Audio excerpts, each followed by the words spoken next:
Hey guys, so I'm outside in the beautiful nature.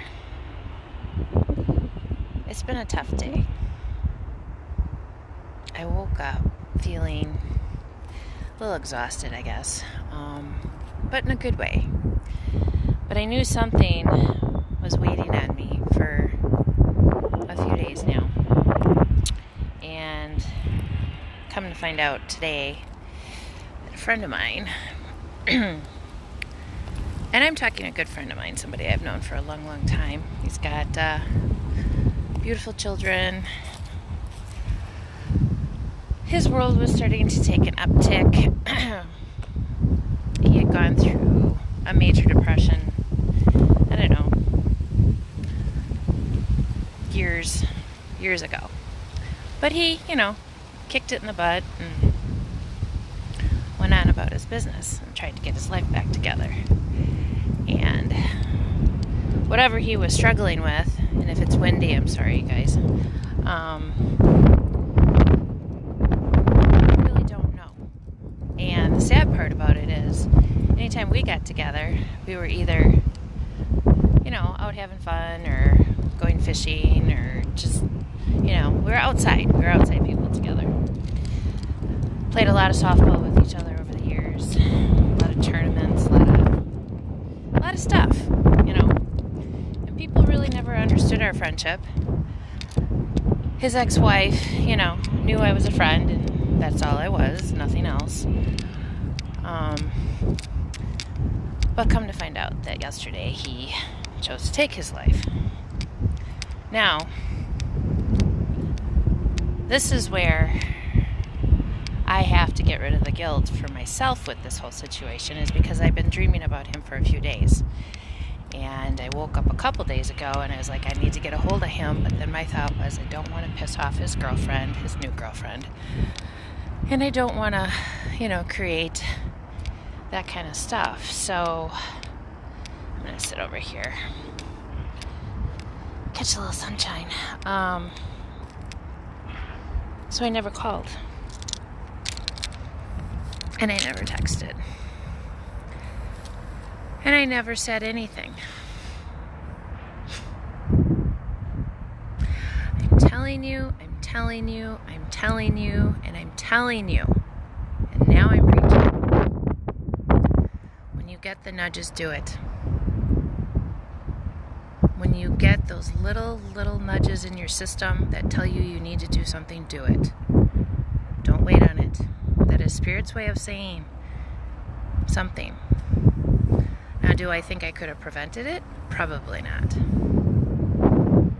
Do I think a kind word, a helpful something, hey asshole, what you doing today? He would have appreciated it. The sad part is I hadn't talked to him since, I don't even know. I want to say right before Christmas time. Because we had that kind of relationship. But it still bothers me because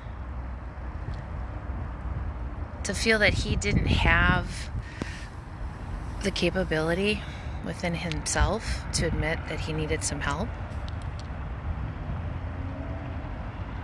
And why I tell you this story, you guys, is because that's what happened to me 14 years ago.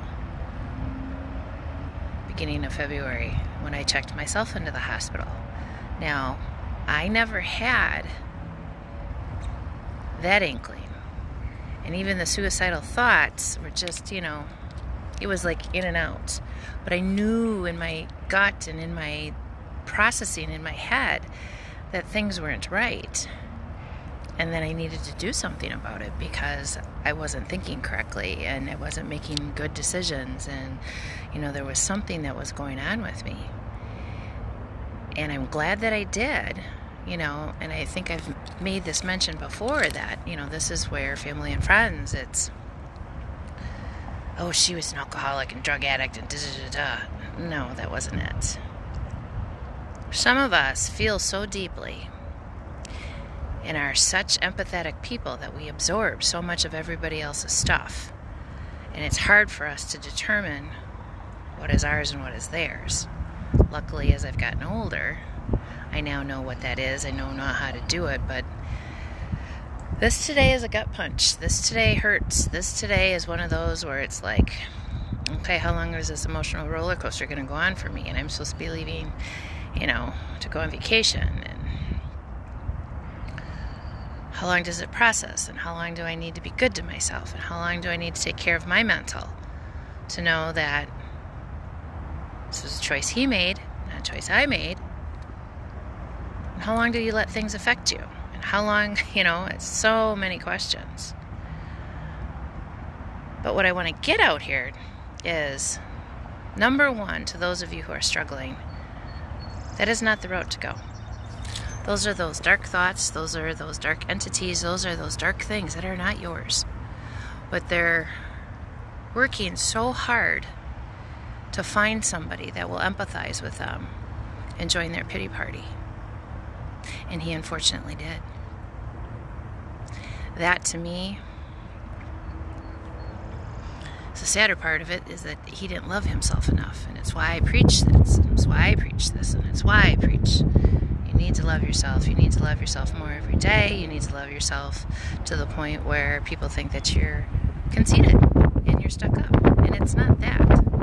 It's just knowing that we're working extra hard. We're working extra diligently. We're working, to clear out that information out of our head that has been so programmed within us to tell us that we need to do certain things a certain way. And it's not true. We are all individuals. We all have our own thought patterns. We all have our own ways of doing things. And nobody is right or wrong. Now, I'm not talking to people who have bad intentions. You can click off. I am talking about the people that have big hearts, good hearts. They want to help people. They give so much that it's detrimental to themselves. And then when they stop doing that, their family, their friends, and the people around them take judgment on it and start to talk to other people. Blah, blah, blah, and so the. Because we quit doing those things. And I am afraid that's where my friend was. He couldn't take it any longer. He couldn't take the attacks any longer. He couldn't take the whatever anymore. And how is that? I don't even know. It's just so sad to me. But I will say this. There's many a place and there's many a timeline and there's many a things that you guys can do for yourselves to get yourself to a good place.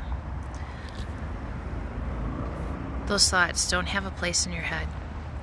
And if you're hearing those thoughts, take your life. Nobody loves you. I love you. I want you here. You have a purpose on this earth. Your purpose is to be you and to shine to other people that good people with good intentions and with big hearts deserve to be loved too. So, challenge you.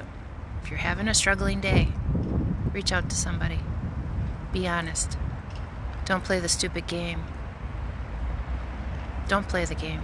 Be honest from the get-go. Just say, I'm struggling.